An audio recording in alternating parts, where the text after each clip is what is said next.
Hello, everybody. Welcome to the show today. President Trump and J.D. Vance are leading the charge, saying, shut the government down. We will not bend the knee to the Democrats anymore, nor will we negotiate deals that put America last. This is the president and vice president we voted for. Let me know your thoughts in the comments. We're not cowing down to the Democrats' demands anymore. And the reason I say J.D. Vance is because he's actually been a big leader in the negotiations. Trump said, go in, negotiate with Johnson, but do not give the Democrats anything for the illegals. And guess what? The Democrats demands taxpayer benefits for illegal aliens, $50 billion in cuts from rural hospitals. And remember, Donald Trump won 98% of the vote in rural areas. So they're directly going against the people that voted for Trump. $500 million in additional federal aid to NPR and PBS. They're trying to put back the money that Trump took away. Only 7 Democrats need to vote with the GOP to keep the government open. But I love it that Trump and Vance are not moving an inch. We finally have leaders that are not cowing down to the Democrats who are putting America first, baby. That's a big deal. Let me know your thoughts in the comments. And not only that, we are finding out the Democrat states have been breaking the law like nobody's business, everybody. In a massive distribution, they've revealed that Democrat states such as New York and California are issuing commercial driver's licenses to illegals and putting the name, you know how you're supposed to put your name on your driver's license? They're putting it as no name given. We have the receipts to show you. Other states are starting to show the evidence, hundreds and hundreds of these commercial licenses that have been given to illegals. And this just shows you how far the Democrats are willing to go to try to win constituents by even breaking the own law to try to give them driver's license to drive commercial vehicles. And let me tell you this, the reason Trump is so hell-bent on making sure that commercial drivers can read signs, especially, well, you know, because all the signs are in English. So if you are an illegal and you don't speak our language and you can't read the signs, you don't know what's happening or what's going on. Okay? That's why it's important that all commercial drivers driving those big rigs speak English. We also have it where Secretary of War Pete Hegseth has come out and said today, no more identity months, DEI offices, dudes in dresses, no more climate change worship, no more division, distraction, or gender delusions. We are done with that. And I'm happy because, again, too, everybody is outraged that Trump said we are going to have the fittest military ever, and we're going to make sure that we hold our military to the highest standards, and we're not going to have fat people in the military trying to fight our wars. People are outraged at that, and it's mind-blowing because you would think when you're fighting a war, you want the most healthiest individuals possible. But again, I'm telling you, if we are not exposing so much corruption, more information is coming out from the D.C. Police Union chair that Democrat district attorneys are issuing no papers assaults on police officers. So when police officers are getting assaulted by these criminals, career criminals, they're issuing no papers so that brings the crime statistics down to try and make sure to try and make it look like there's no crime in these Democratic areas. And this is happening all across the United States. And we're hearing about it in Congress, and I'm glad that they're finally doing something about it. Do you realize how much lies that we've been told by mainstream media, by these fake reports that come out when all this crime is worse than what we thought? Joy Reid, you know we listen to Joy Reid, guys, had the audacity to come out and warn America of dangerous MAGA plans. Joy Reid said they want to take us back to no income tax, no regulations, earn as much as you want, and leave it to your children with no taxes. You dang straight. That should be literally a commercial for MAGA. That Joy Reid just said that. I would love to pay no income taxes. I would love to be able to leave my kids an inheritance without them having to pay an inheritance tax.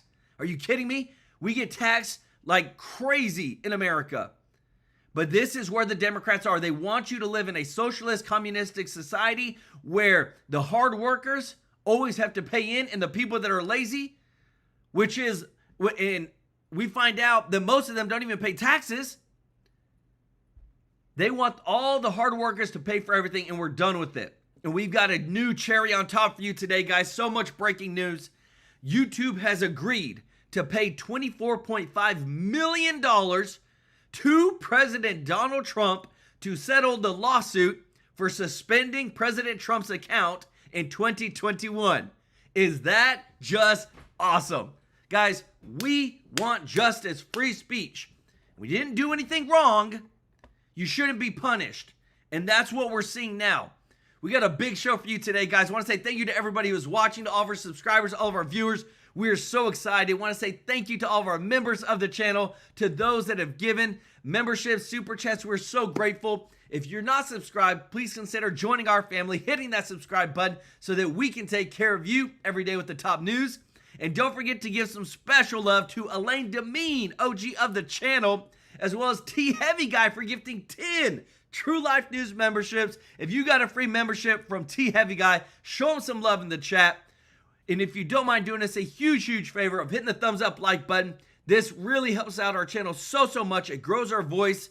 It grows our reach. It helps to continue that we are going to show receipts. We're going to bring you the breaking news as it's happening because, again, we are cracking down on the corruption, and it is mind-blowing how bad it really is. Listen to this.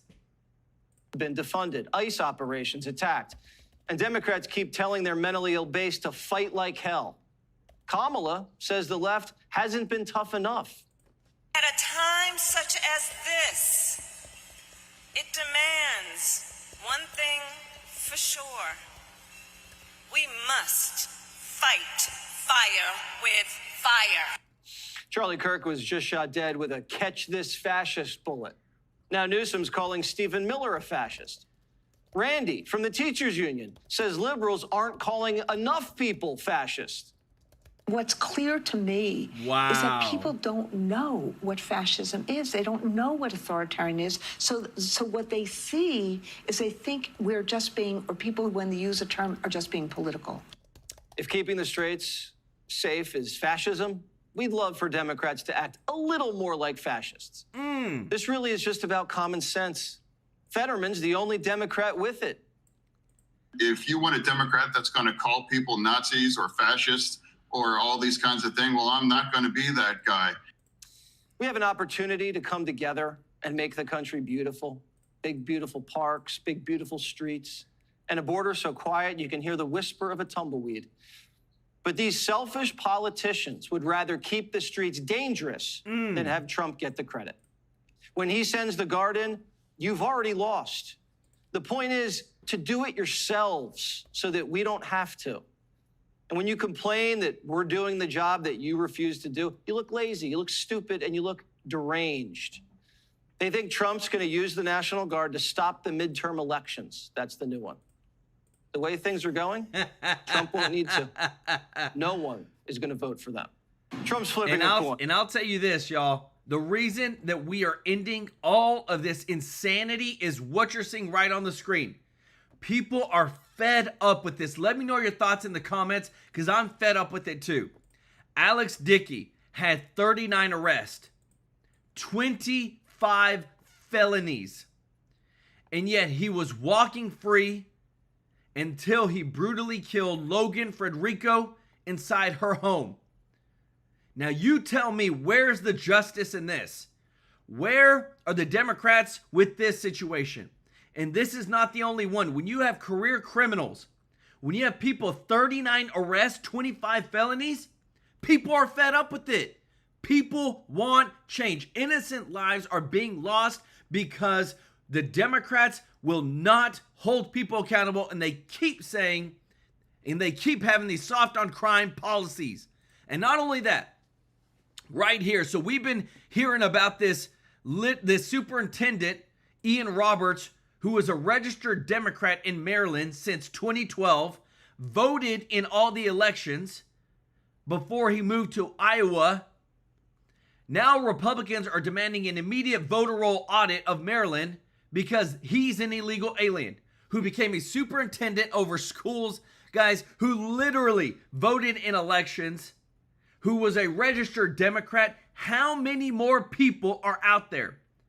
How many more people are out there who literally have high-paying jobs, illegal aliens in the United States? And this is where the Democrats' base is at. And again, as we continue to dig deeper, let me know your thoughts in the comments. If you appreciate this, if you don't mind hitting the thumbs up like button, thank you so much for your support. This is sickening. Trump is cracking down on crime. He's putting his foot down when it comes to this government shutdown and crime, and the Democrats can't even handle it. And he's telling Democrats, heads I win, tails you lose. The wager, the National Guard. If he sends in the Guard and Antifa puts up a fight, Trump says, see, I told you so. They're out of control. Or if the Guard goes in and they peacefully pacify the city, he says, see, crime's down. You're welcome. No negotiating. Left-wing terror is at record highs. They're shooting at Teslas, Trump, Charlie, and ICE. After sending in the Guard into LA and DC, Trump's going for round 3, Portland. This weekend, he directed the Secretary of War to send 200 National Guardsmen to protect war-ravaged Portland, and he's authorizing them to use full force if necessary. Wow. Because federal facilities in Portland have been under siege since the start of the summer. Every weekend, Antifa's been on the war path.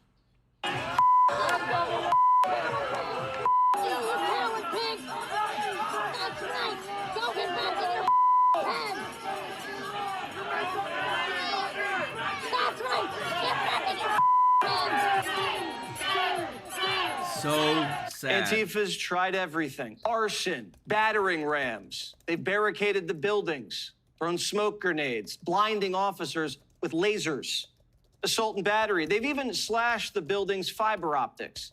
You won't hear any of this in the mainstream media. So liberals think the Guard's coming in out of the blue. But enough is enough.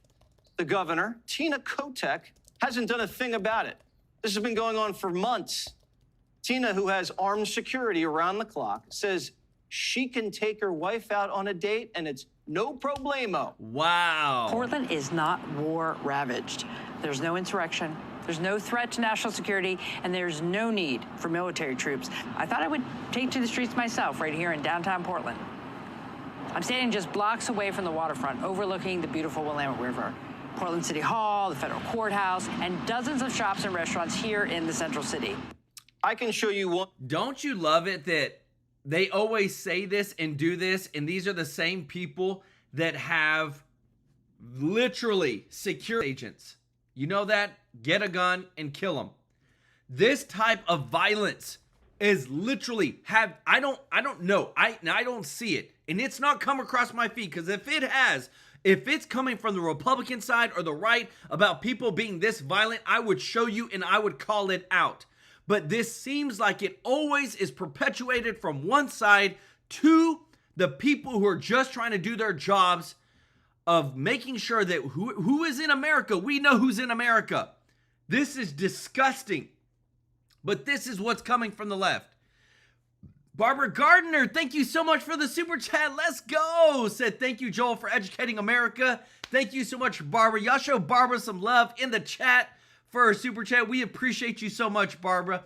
And don't forget to show T Heavy Guy some love in the chat. If you got a free membership from T Heavy Guy, thank y'all so much for your support.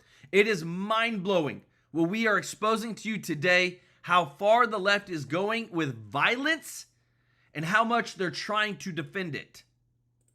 Beautiful beach in Haiti and say, see, Haiti's totally safe.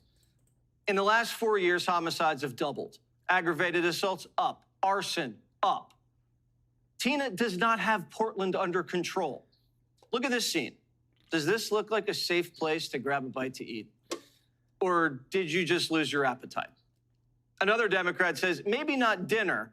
Why don't you take your girlfriend for a stroll in our parks? If that's the best looking park Portland has, forget the Guard. Trump needs to send in the landscapers.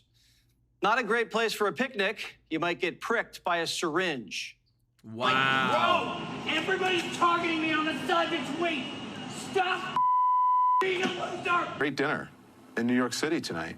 people actually walked up to us and said, thank you I watch you every night. I can't believe they thought they did do a double take at us actually hanging out and not seeing us on the TV screen. But New York City was not, you know, a hellscape, was it?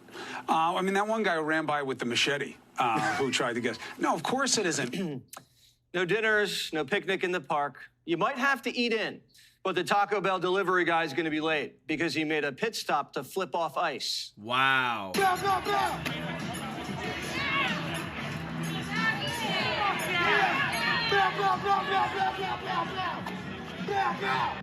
ICE just got shot at in Dallas, and now Taco Bellers are going bang, bang, bang in Portland. You'd think the city would be protecting federal law enforcement. They're not. The council forged an alliance with Antifa to conduct espionage. It would be really helpful if people who are on the ground, who are able to see some of that technology that ICE is using, if you could photograph it and send it to our offices, that's all information that we can use to try to figure out where we need to target. The Portland City Council is sharing intelligence with Antifa, which was just designated a domestic terror organization. This is how agents get doxxed and shot. The assassin in Dallas was using ICE tracking apps before the hit. Portland's working against the will of the people. They saw Trump go out to dinner in D.C. and Stephen Miller frolic through the park with Katie, and they want the same thing. They want help. Wow. And I want to show you this because, again, the stuff that is all happening is mind-blowing, everybody. You cannot make this stuff up. Philly to raise Chinese Communist Party flag over City Hall. Philadelphia will raise the CCP flag at City Hall to mark the founding of the communist regime, the 5-star. And then, I'm not making this stuff up, guys. Go fact check me. This is actually happening in the United States. That we would raise literally another country's flag, especially our number one enemy, the CCP, in our city halls in America. And this is, and I promise you, this is coming from one side. You would never see this come from the right, from MAGA. We don't believe in this. This doesn't make any sense to us. But this is the stuff that we're fighting in America. Remember, whenever Gavin Newsom, whenever they came in, the CCP came in and he cleaned up the streets, put up barriers, did all this stuff. And guess what? Whenever he left, he let it all go to crap again. You cannot make this stuff up of the Democrats' left-wing ideology that we're fighting here in the United States. And that's why I'm so glad that we have the right people fighting in Congress to root out the corruption. If you appreciate this, if you don't mind hitting the thumbs up like button, thank you so much for your support. Listen to this. Power that we need to be. Senator, at midnight tonight, government shutdown. The great Russ Vogt, one of our contributors here for years, has got a plan to say, hey, essential, non-essential, and non-essential, you know, maybe we start having some reductions in forces, maybe we have mass layoffs. Reuters is reporting and verifying this rumor is going around. I think up to 100,000 federal employees, it looks like, according to Reuters, have tendered their resignations because they want to get out on this fiscal year and not wait around till any kind of challenges to whatever they're doing next fiscal year. Your sense of how President Trump has played this, and tell me, do you support Russ Vogt's plan? Oh, 100%. This is a bloated government, Steve. We cannot continue down this same path. We've got way too many people that are in position that have been here too long, and you can't fire them. You know, I don't know how they get in a position where if you don't do your job or you're not adequate or you're not needed anymore, you can just sit there and remain in a role and take the taxpayers' money. You know, I don't believe in that. So this would be a great opportunity if they did shut it down. And again, I'm not for shutting it down just to be shutting it down. I think the really big shutdown is going to be the next one. But if they want to shut it down now, they give Russ an opportunity to start combining agencies. Let's put energy with the EPA. Let's do all kind of things where we can cut back on this bloated government. The American taxpayers can't afford this nonsense, and this would be a great time. So please, Chuck Schumer, talk your folks into shutting it down, and let's shut this thing down and start cutting people and sending them and doing other jobs. There's a lot of jobs out there, and so I think the best time to shut it down would be the next vote, which would be a month and a half. But if they want to shut it down now, so be it. You're giving folks inside baseball. I want to just explore for a second. You're saying, hey, look, this was a CR that goes to the 21st of November, clean CR, and we hate CRs, but clean CR to 21st of November. These guys want to continue to fund illegal alien health care and other craziness, so that's not going to happen. But your point is the next one, when you got to look at, they're going to try to jam an omnibus. Your colleagues up there in the Senate. One of the reasons you're leaving and going to run, you're running for governor of Alabama is that you've had enough of the madness up there. But that's going to be the big one, right? When we have to face, because they refuse, the legislature up there, the House and the Senate, to refuse to make any significant cuts, and Russ and the president had to depend upon rescissions and pocket rescissions, but these are symbolically important, but they're kind of on the margins. So that's what you're saying next time in mid-November, because they want another $1 trillion there for illegals getting all kind of welfare and insurance, and again, they want to cut back on one of the few good things that they even looked at is the money now for rural health care. But at the end of the day, Steve, they want a bloated government. They don't want to do a budget. The American taxpayers deserve a budget. We haven't done one since I've been here in 5 years. Chuck Schumer, all he wanted to do was these bloated omnibus bills where you put all this stuff in there, and we can't afford it. We don't have any money. I don't know where they think they're going to get money, but you know, this place lives in a fairyland world up here. And if we don't do something like combine agencies, cut people back, put them out in public life, we're not going to have the world that or the country that you and I had an opportunity to grow up in. Let me tell you this, y'all. I want to show you this because even we are at the point, man, I love this. I love getting to show you this, that even CNBC is reporting that Democrats will own this shutdown 100%. Jeffrey Hatt, thank you so much, brother, for the super chat. Let's go. Said we have terrorists in charge of Michigan and communist China supporting in Pennsylvania. This is not the America we want. Amen, brother. This is literally, if we are not, and that's why I thank y'all so much for sharing our videos, liking our videos, because people need to see what the heck is actually going on. If you only watch one side of the news, you're only going to see one context. We bring you everything. And guys, don't forget to show Barbara Gardner some love in the chat for the super chat. Let's go. Thank you so much, Barbara. Listen to this. Now, that's not our approach.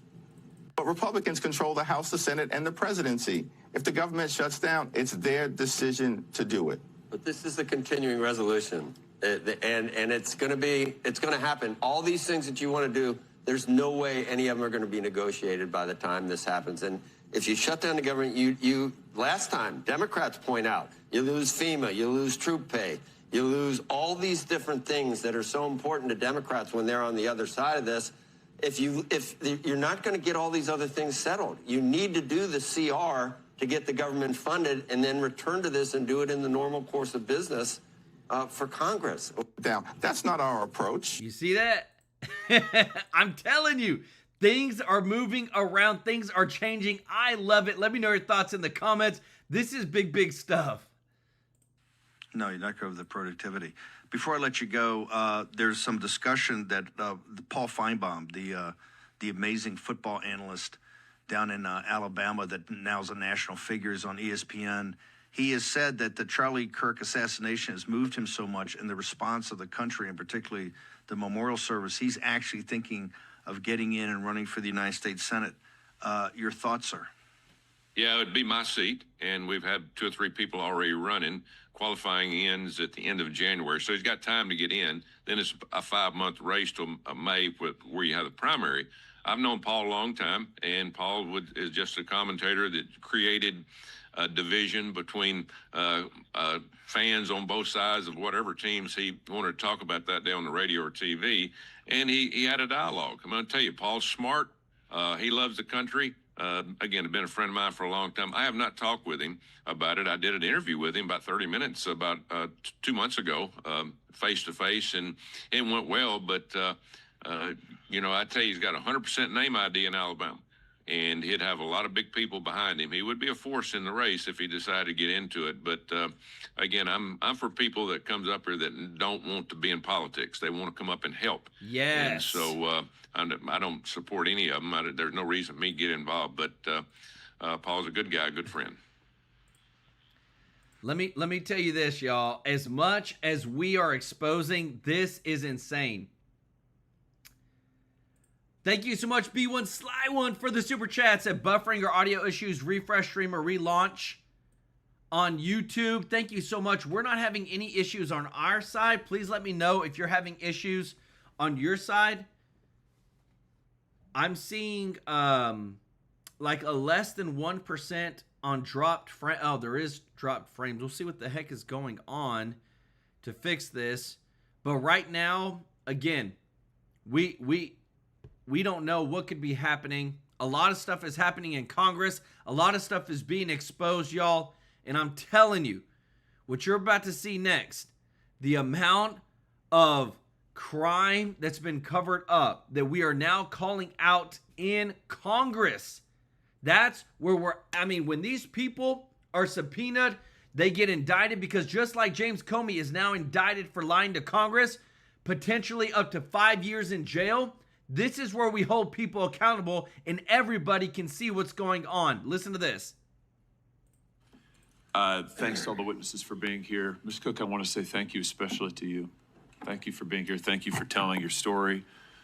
And I'm sorry for what you and your family have had to endure. And it's powerful to have you here today. Thank you very much. I want to talk about some of these policies that have gotten to where we are today. Mr. Jackson, if I could just start with you.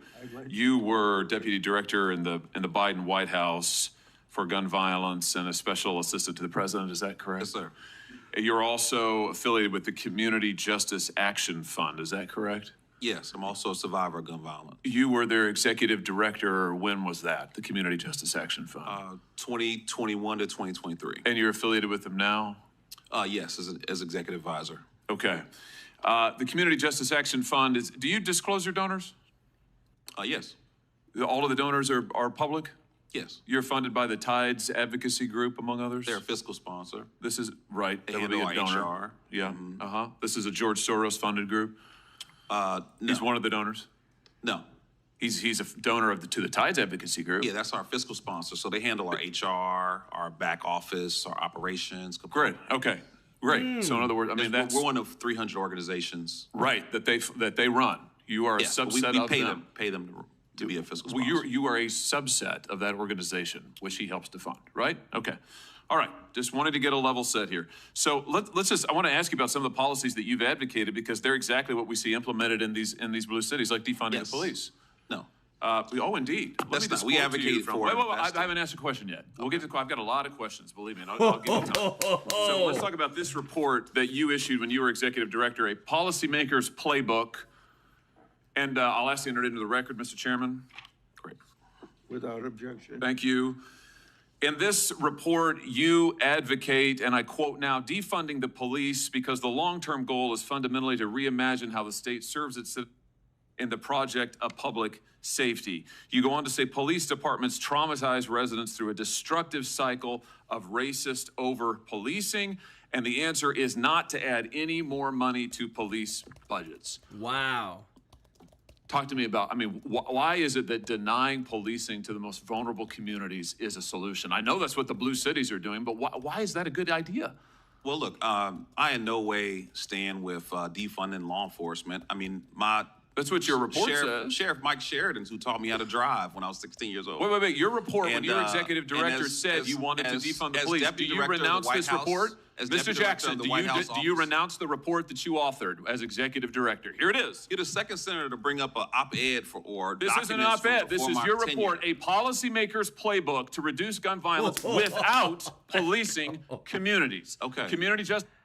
I love this. If y'all love this, if you don't mind hitting the thumbs up like button, guys, thank you so much for your support. We appreciate you so much. Thank you, Lori Rapier, for your support. Said thanks for all you do. Lori, you are so awesome. Member of the channel. Thank you so much for your kindness and support. This is calling them out right to their faces, and they can't even handle it.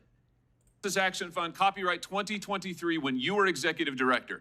Now you say you don't know anything about it. Now you say that you You haven't heard of it. Just like the Democrats who all of a sudden say, oh, we're all for the police. They've been advocating defunding them for years. Okay, well, you can look at documents or you can look at My results. question is, do you renounce this report now? You say you no longer read this. And my answer is that I led the efforts to invest $42 billion in law enforcement. You've advocated defunding the police as executive director of an organization that you still lead and are affiliated with. Never see me advocate for that directly. What you see me advocate for is a comprehensive approach to reducing violence. Right. The comprehensive approach is defunding the police, which is what this says the entire time. This is so typical of what the Democrats do now. After your policies have transparently failed and led to the deaths of millions of Americans, now you say you've never heard of defunding the police. Your own report recommends it on page after page after page. Let me ask about something else you say. Here's what you say we ought to invest in. Instead of funding the police, here's what we ought to invest in. We need to invest in programs that acknowledge the need for safe space initiatives led by lesbian, gay, bisexual, two-spirit, trans, and gender nonconforming people. Wow. What's two-spirit?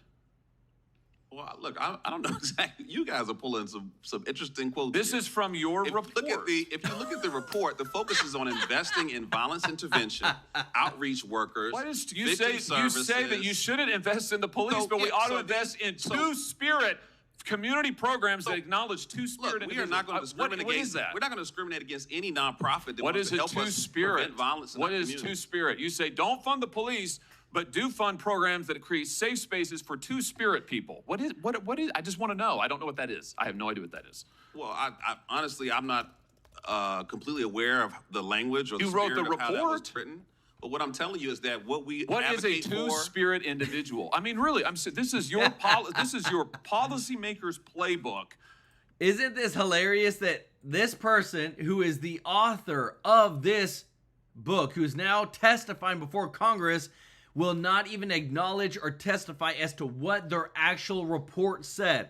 And he's like, what is a two-spirit person? What you're wanting to invest, not take away from police and give it to these LGBTQ two-spirit people? Like, it is mind-blowing. And I want to show you this too. Communist Zoran Mamdani explains why he wants to empty out New York City jails. He says that violence is an artificial construct, because he says when somebody goes and robs a store and they rob it for toilet paper and they rob it for food and other necessities, he said they call it a violent crime. And it's violence. He said, and that's just an artificial construct, and we need to get these people out of jail. You cannot, I don't even know. And think about it like this too. I think about so much how the brains of people that are MAGA are wired versus the brains of people that are like Democrat, blue are wired. And my mind I don't know how to comprehend it. Because to me, common sense is common sense. Let me know your thoughts in the comments, because I just don't get it. Lily Ignacio, thank you so much for the super chat. Let's go. Said JH has got the receipts for us today. Let's go. Appreciate you. Y'all show some love in the chat for Lily Ignacio. Thank you so much. You are the witness called by the Democrats on this committee, so I assume you reflect their views. Well, you don't want to fund the police. You want to fund safe spaces for two-spirit individuals. What is a two-spirit person? I feel like I'm looking at a two-faced individual, because you talk about reducing. Oh, no, sir. You're looking at somebody who's reading you your own words, and I'd like to hear an answer. Here's the answer. The answer is you don't have any solutions. You want to invest in gobbledygook and take away money from police officers who actually keep our communities safe, and when you're called on the record, you deny it. It's all there in black and white, and your record is there in black and white, and it's a disgrace. We reduced homicides by 31%, and as someone who's been shot and nearly killed, I take offense that you would think that the last 13 years you won't answer my we're not focused on that reducing you deny violence. your own words, and that you are leading this committee astray. And frankly, sir, your policies are absurd. They're absurd. I don't think we're getting any place. Oh, I love it, guys. Oh my goodness, I love it so much, because you cannot negotiate with people that are just out there. Let me tell you this, guys. I want to show you this. This is one of the left's voices. You know Don Lemon. He said, white men, something deep in you is broken. You guys believe that violence is the answer. What's hilarious, though, is that Don Lemon is also married to a white man. And it just so happens that, remember Elon Omar, who also said that white men are the problem in the United States? She's married to a white man. Remember when Alexandria Ocasio-Cortez said that white men are an issue and white supremacy is an issue and all this stuff coming from the white men? She's also, I think, dating or engaged to a white man. So it doesn't make sense how these guys or girls are always saying that white men are the problems, yet they literally marry them or date them. You tell me, how does that even make sense?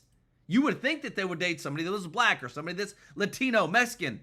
But it just shows you no common sense exists with them. And I want to show you this too, because I'm telling you, Vance is leading the charge, is the man right now.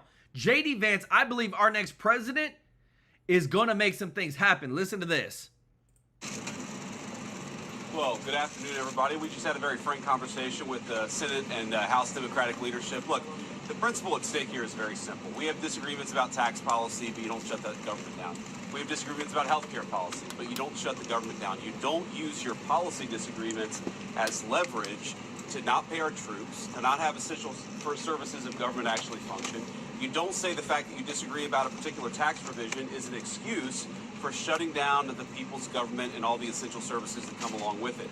If you look at what Chuck Schumer has said in the past consistently, it's whatever our disagreements are, let's negotiate with them. Let's talk about it. Let's figure out a bipartisan solution, but you don't shut the government down. In other words, you don't put a gun to the American people's head and say, unless you do exactly what Senate and House Democrats want you to do, we're going to shut down your government. That's exactly what they're proposing out there. Now, we have to remember, they're very frustrated. They say that they're very frustrated about the fact that this negotiation has not taken place until today. But if you look at the original thing they did with this negotiation, it was a $1.5 trillion spending package, basically saying to the American people, we want to give massive amounts of money, hundreds of billions of dollars to illegal aliens for their health care while Americans are struggling to pay their health care bills. That was their initial foray into this negotiation. We thought it was absurd.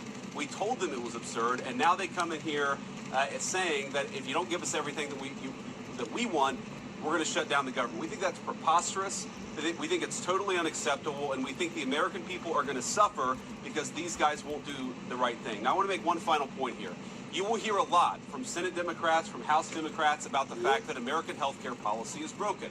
Well, we know that American health care policy is broken. We've been trying to fix it for the 8 months that we've been in office, but every single thing that they accuse about being broken about American health care is policy that Democrats have supported for the past decade. So if they want to talk about how to fix American health care policy, let's do it. The Speaker would love to do it. The Senate Majority Leader would love to do it. Let's work on it together. But let's do it in the context of an open government that's providing essential services to the American people. That's all that we're proposing to do. And the fact that they refuse to do that shows how unreasonable their position is. I think we're headed to a shutdown because the Democrats won't do the right thing. I hope they change their mind, but we're going to see. I'll let the Speaker say a few words. Thank you. I'm telling you guys, is that not our next president of the United States of America? Let me tell you that I love it. If you want JD Vance 2028, put it in the chat. If you don't mind doing a huge favor, hitting the thumbs up like button, guys. Thank you so much for your kindness and support. This is big. I think JD Vance is going to make an amazing president, and I am so excited because, again, too, you don't just have Johnson or Thune leading the charge. Whenever Trump was president, Pence he did not have any backbone whatsoever. JD Vance, that dude's got a backbone and is putting America first, baby. Vice President Vance, I want to thank the President as well. They showed strong leadership today. They invited the 4 leaders over here because the President is operating in good faith, and he demonstrated that very well.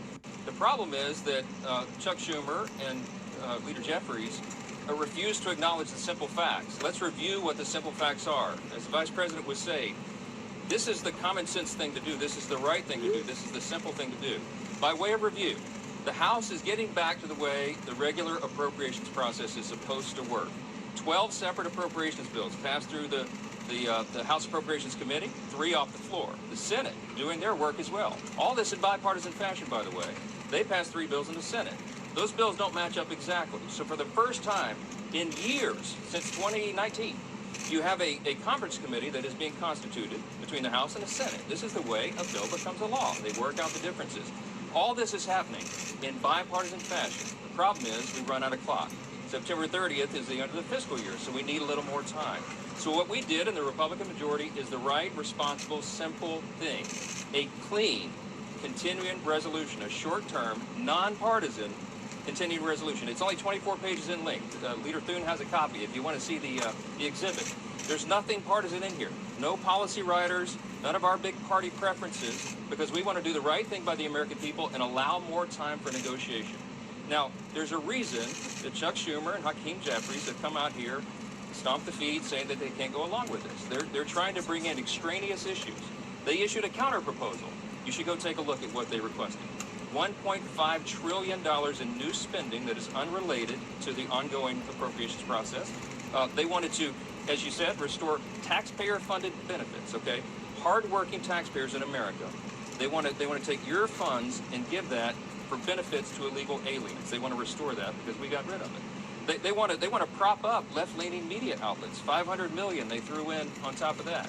$1.5 trillion on a 7-week stopgap funding measure. We're not going to do that. They know we can't. Oh my goodness! And we never have in the past. Do you hear that? $1.5 trillion they want to add to a 7-week stopgap bill. Do you see, like, if we, and I'm telling you this, the only reason that this is happening is because we have so much of a voice today that back in the day, 5-10 years ago, when they did all this spending, there wasn't as many conservative voices like TrueLife News and others that are out there that are spreading that, look, the government, these people in Congress are not doing their dang jobs of spending our money wisely. All they're doing is funding their own personal agendas, their own personal whatever things that they've agreed to with lobbyists. And now that they know that they're being watched, they know that so many people are going to call them out, they're making sure to only do what is necessary. Let me know your thoughts in the comments. Patriot, let's go, brother. OG of the channel with my favorite GIF. I love it. Show Patrick some love in the chat, everybody. And don't forget to show Barbara Gardner and T Heavy guys some love in the chat for their support. Let's go, guys. I love this. Can you believe that? How crazy the Democrats are. $1.5 trillion added to a 7-week bill. That is nuts. During the Biden administration, there were 13 threatened shutdowns. The Republicans in the minority did the right thing. We kept the government open. We're simply asking for the Democrats to do the same. Again, I want to thank President Trump for the strong, solid leadership. He listened to the arguments, and they just wouldn't acknowledge the simple facts. I want to thank Vice President here for showing his leadership as well. If the Democrats make the decision to shut the government down, the consequences are on them, and I think it's absolutely tragic. We've never said that was a good idea. We never believed it is. And I want you to remember, when we voted in the House, we passed it out of the House. The House has done its job. We did that almost 2 weeks ago. Every Democrat in the House except one voted to shut the government down. That is the record. And don't forget it. Leader Thune, step in here. Thanks, Vice President. This right here, ladies and gentlemen, is what we're talking about. 24 pages. It's a continuing resolution to fund the government through November the 21st. I don't know where they're saying this is some huge partisan thing. This is something we do fairly routinely. And when the Democrats had the majority on 13 different occasions, they had the majority, President Biden was in the White House, we passed continuing resolutions to fund the government. This is purely and simply hostage-taking on behalf of the Democrats. Wow. Republicans are united. House Republicans, Senate Republicans, President Trump. The House has passed a clean funding resolution to fund the government until November the 21st. It's clean, it is bipartisan, and it is short-term. But it gives us enough time to finish the appropriations process, which is the way we should be funding the government.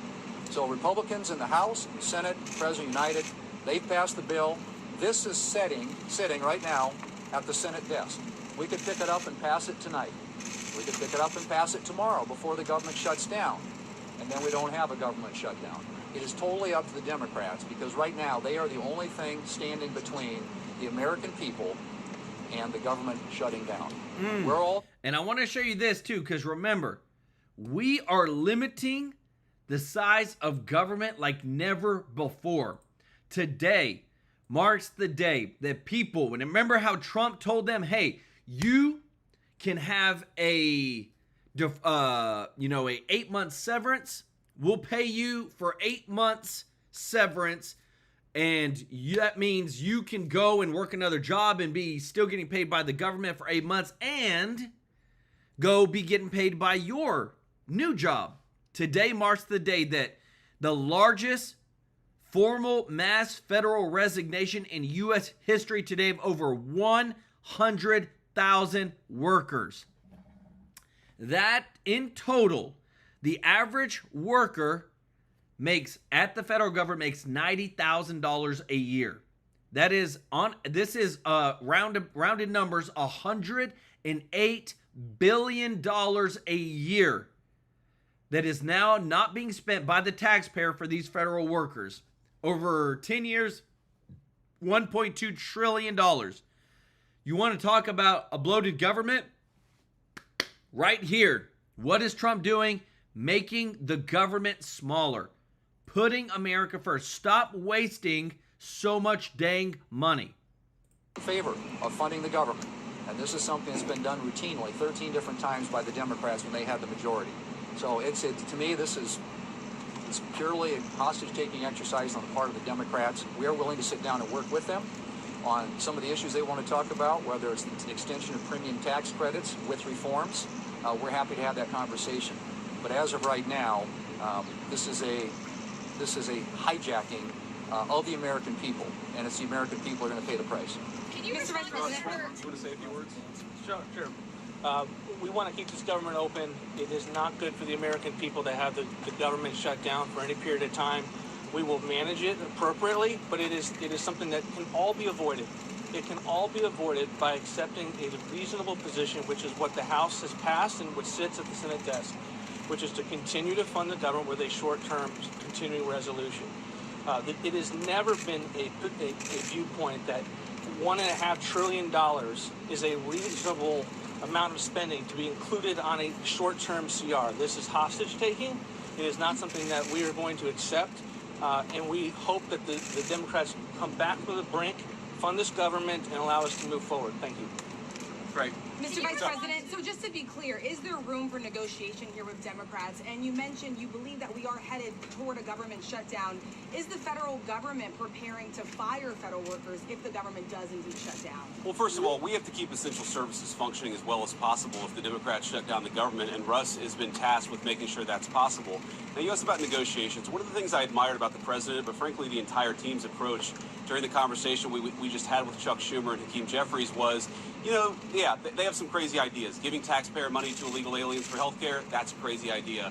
Funding transgender surgeries in Peru, that's a crazy idea. But they had some ideas that I actually thought were reasonable, and they had some ideas that the president thought was reasonable. What's not reasonable is to hold those ideas as leverage and to shut down the government unless we give you everything that you want. There were multiple times where Leader Jeffries or Leader Schumer would say, you know what, we should be doing this, and the President of the United States would say, yeah, absolutely, let's have that conversation, but we're going to do it in the context of the people's government being open. We're not going to let you take the people's government hostage and then give you everything that you want. And that's really... When have you ever heard the other side say that? Where, hey, look, they said some things, hey, makes sense, let's do it, and then... even President Trump said, okay, yeah, we should be focused on that. Like, this is what I love. America first policies, like put America first. Give the other side credit whenever they do good and work together. Lead by example. And this is just insane because, again, too, you would never hear from Schumer or Pelosi that, oh, yeah, the Republicans, they actually came up with some good ideas. And, yeah, we agreed with that and this and this and that. No. It's always a witch hunt on the left side that the Republicans are the worst people in the world, that they're the ones that are tearing America down, when it's like, how does make America great again tear America down when you're putting America first?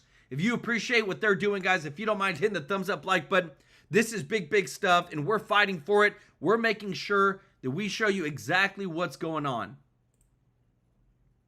The state of the negotiation. Yeah, let's have a conversation. Let's have a negotiation. But we're not going to shut down the government because we won't give the Democrats everything that they want. Can you respond to what Senator Schumer said said that there were aspects about healthcare ending for certain people that the president was learning about for the first time in that meeting. And was the president open to a deal on the ACA subsidies? Well, I'm highly skeptical that the president was learning about it for the first time, thanks to Chuck Schumer. But what I will say is, look, we have put a $50 billion rural hospital fund into the big, beautiful bill that we passed a few months ago, because we know that under Biden administration's policies, there are a lot of small-town hospitals, a lot of rural health care that was getting shut down and that was struggling. We're trying to fix that problem. In fact, we're happy to work with Democrats to fix that problem. We want to work across the aisle to make sure that people have access to good health care. We are not going to let Democrats shut down the government, take a hostage, unless we give them everything that they want. That's not how the people's government has ever worked. That's certainly not how it's going to work under the Trump administration. I mean, this is very important on health care. Their counterproposal, what Chuck Schumer and Hakeem Jeffries are demanding, is that they claw back the $50 billion that we put into the rural hospital support structure. They want to take that back. We're not going to do that. We passed that because we have to allow for that. Also, if they shut the government down, not only are troops unpaid, federal workers, and all the services that everybody relies upon, but the WIC program, the nutrition program, women, infant, and children, they will not get that program, will not be funded. FEMA won't be funded. We have hurricanes off the coast of the United States right now. This is serious business. You have telehealth, you have mental health services, all that's funded by the government would stop if Chuck Schumer and Hakeem Jeffries and the Democrats have their way. The Democrat shutdown would be damaging for the country. We can't allow for it. I'm telling you, I feel like we've got some backbone that's been built into finally our GOP, guys, because I'm telling you, what we are finding out is some of the most insane, just like crazy news that is coming out that, hey, guess what? When we have all these left-wing propaganda outlets that are consistently perpetuating lies, that are only sourcing facts from one side of the aisle, this is what we are finding out, guys. Let me know your thoughts on this, because I'm sick and tired of this. I know Elon Musk has already talked about X being a news source where people can come in and bring the facts from all sources. But listen to this, because this is mind-blowing, and it just shows you how deep the deep state is. Can I go on the Wikipedia site and find out what's blacklisted? Wikipedia. Sure. Just type in perennial sources Wikipedia into any search engine, and the first result will be this page. And it names them, the blacklist. Oh, of course. Yeah, it's all color-coded. Green. Do you have the list? This is a co-founder of Wikipedia. Do you mind if I do that really quick? Go right ahead. Okay, so I'm testing your thesis. So it's perennial. Source. Yeah. List. Wikipedia, right? While you're doing that, I'll give you some fully approved sources. New York Times, Washington Post, CNN, The Nation, Mother Jones, GLAAD. Come on! These are all green-lit, fully green-lit. Right there, left-wing media outlets. How in the world? Listen to this. These are all green-lit on Wikipedia, one of the biggest sources of where people get their information. It's all left-wing. Now listen to this, because this is about to blow your mind. Okay, the blacklisted sources are Breitbart, Daily Caller, Epoch Times, Fox News, New York Post, The Federalist. So you can't use those as sources on Wikipedia. Oh, wow.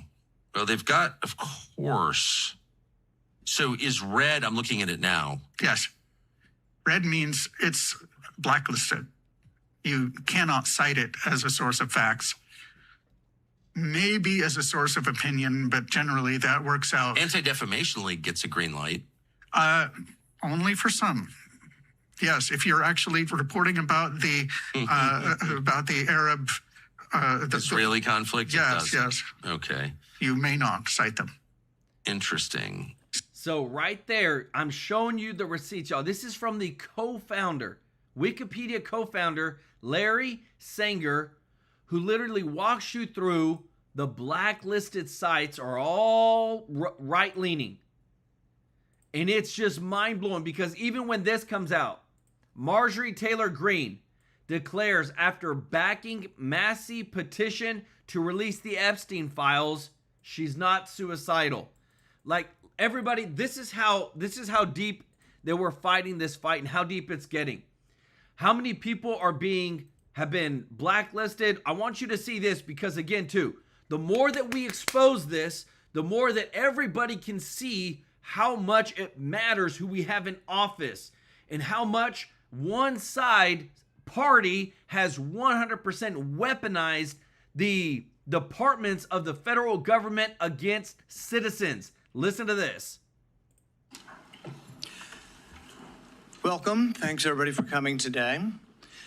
In mid-2024, as she grew increasingly critical of the Biden administration and increasingly involved with the Trump campaign, Tulsi Gabbard noticed changes as she went to the airport. She had more screening. Federal agents with dogs showing up for her flights. Other federal agents followed her on the plane and reported back on her activity. When I learned of this, I launched an investigation into the TSA's Quiet Skies program and the Biden administration's weaponization of watch lists against everyday Americans. Under public scrutiny, the Biden administration removed now Director of National Intelligence Gabbard from the program, but they spent the remainder of their time in office stonewalling any investigation. Thankfully, that era is over. President Trump himself, a victim of government weaponization, set out to reverse the previous administration's targeting of the very citizens it is sworn to protect. Secretary of Homeland Security Kristi Noem has taken decisive action to eliminate bureaucratic obstacles, resisting transparency. We are finally getting answers. And now we know exactly why the previous administration fought so hard to keep us in the dark. Director Gabbard was surveilled on at least 5 domestic flights by federal air marshals under quiet skies. Internal records for her targeting show her congressional portrait and that she was a former congresswoman from Hawaii. So there was no doubt they knew who they were monitoring. Wow. Multiple concerns were raised internally, and one air marshal asked a colleague, why the heck is she a quiet skies suspect? If this can happen to a combat veteran, a lieutenant colonel in the Army Reserve, and now Director of National Intelligence, it can happen to anyone. And it did. Today, for the first time, you will hear directly from a federal air marshal whose wife was labeled a domestic terrorist simply for engaging in protected First Amendment activity. Records show the FBI labeled her as a domestic terrorist for unlawful entry into the Capitol on January 6. But she didn't enter the Capitol. She came for a public support of the president, and they knew it.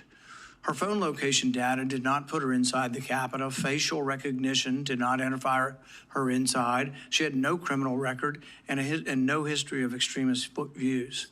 What they did know is that this Catholic school teacher from Texas supported President Trump and went to Washington to attend his rally at the Ellipse. That was not enough for the government. That was not enough to label her a suspected domestic terrorist. For 2 years, her family was surveilled when they flew. This was not an isolated case. It happened to hundreds of Americans. It happened because the TSA used First Amendment protected activity as a predicate for watch listing Americans.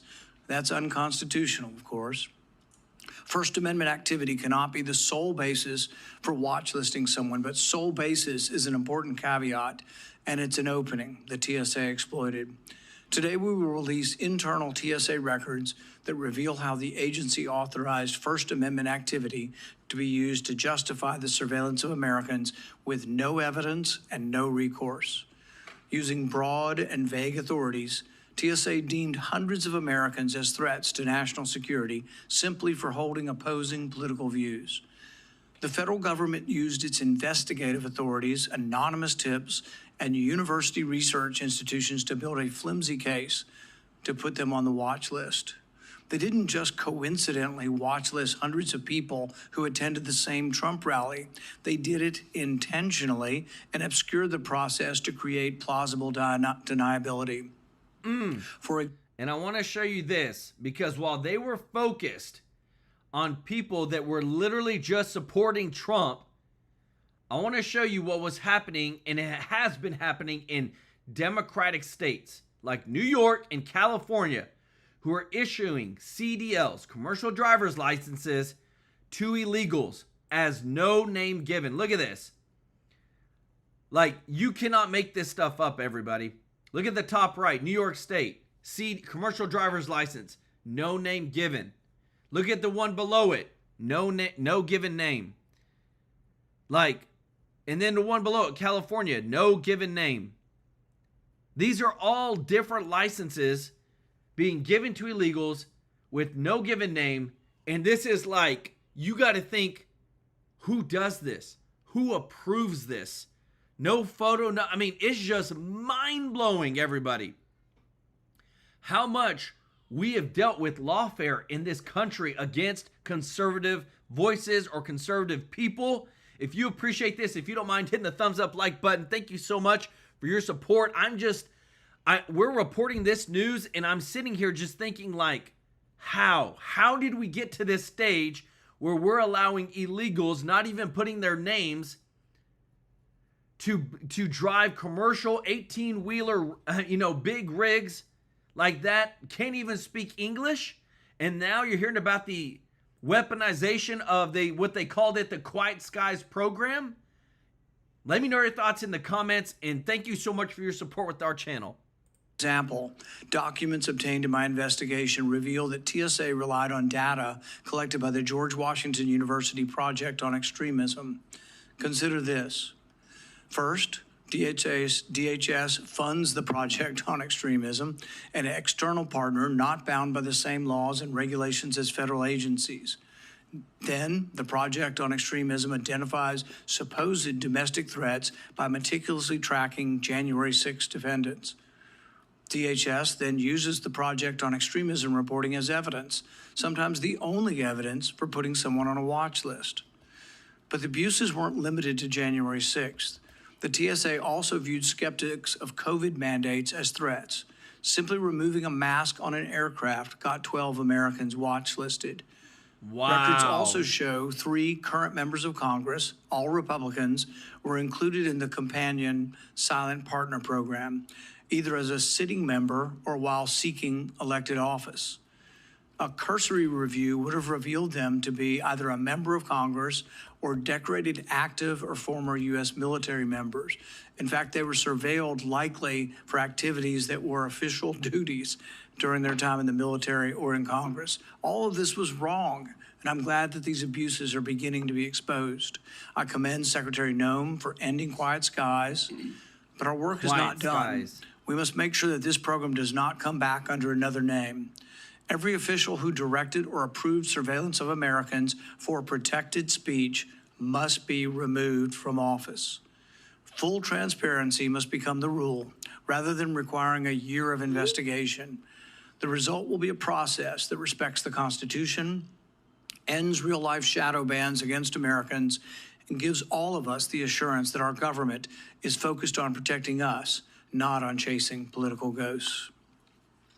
Guys, if this, oh my goodness, the stuff that is coming out, and I wanted to show you this too, because again, we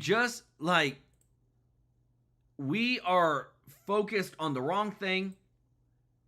Alex Dickey had 39 arrests, 25 felonies, yet he was walking free until he brutally killed Logan Frederico inside her home. And I want to show you that we now know that a lot of district attorneys, people that handle the statistics of all the crime, have been fudging the numbers. And now the police union of the DC police is coming out and saying, look, every time they come to Congress, they're always focused on Jan 6. But guess what? What about before and what about after? You could care less unless it fits your political agenda. Listen to this. What was your reaction when President Donald Trump gave a full and unconditional pardon to 1,500 individuals who had been prosecuted for violence against police officers? Well, it's frustrating to see that, but what I point to is since that day, since January 7th, 2021 through today, we've had 1,537 officers injured where someone has assaulted a police officer, and 95% of those cases have been no-papered by the U.S. Attorney's Office. So 95% of the 1,500 plus officers that have been assaulted have been no-papered. Didn't happen. Nothing happened. Oh, yes, it's frustrating to have officers who are assaulted, but the vast majority of those people that assaulted officers that day were arrested and charged, and many of them convicted. I'm asking about the full and unconditional pardon by the president. Your reaction to that? My reaction is that it's more frustrating to have suspects who assault police officers who are arrested by cops and have that case no papered by a U.S. attorney's office than it is to have people who are convicted of crimes and spend years in jail and later be pardoned. I guess I don't follow you. You're saying that since there were assaults aside from January 6th that were not prosecuted, you felt more strongly about that than the pardon of the president of 1,500 people who violently assaulted police officers? What I'm saying, Senator, is more than 1,500 officers have been assaulted by people since that day, and nothing has happened to those suspects. Would you put them in at least the same level of outrage, assaults on your officers, whether in the Capitol January 6th or afterwards? I don't think anybody should ever be assaulting officers, and if they do, they should be prosecuted to the fullest extent of the law. And should they be full and unconditionally pardoned? My frustration, Senator, is that no one seems to care about police officers who were assaulted after that day or before that day. It seems like people only care about police officers who were assaulted on that day in the calendar. Police officers are assaulted all the time, and no one seems to care about it, and that's our frustration. Well, I'm certainly not in that category, and I don't think most people are, but let me tell you something else. I spent a better part of my life in this building, in the U.S. Capitol building, and I think you feel as I do. It is a cathedral to democracy and should be respected, and the people that broke down the windows, came in and beat up on your police officers are despicable. And to give them a full and unconditional pardon to me and call them peaceful protesters is not conducive to saying they're sympathetic to the police and their mission. You see this? Again, it's always like they can't get anything beyond Jan 6. They can't do anything. And again, this is why people are done with them. If you appreciate what we're doing on this channel, let me know your thoughts in the comments. And I want to say, if you're watching and you're not subscribed, please consider joining our family. We're just trying to show you the best breaking news and show you that, you know what? We're probably going to get Joy Reid to do a MAGA commercial for us. I think you'll like this.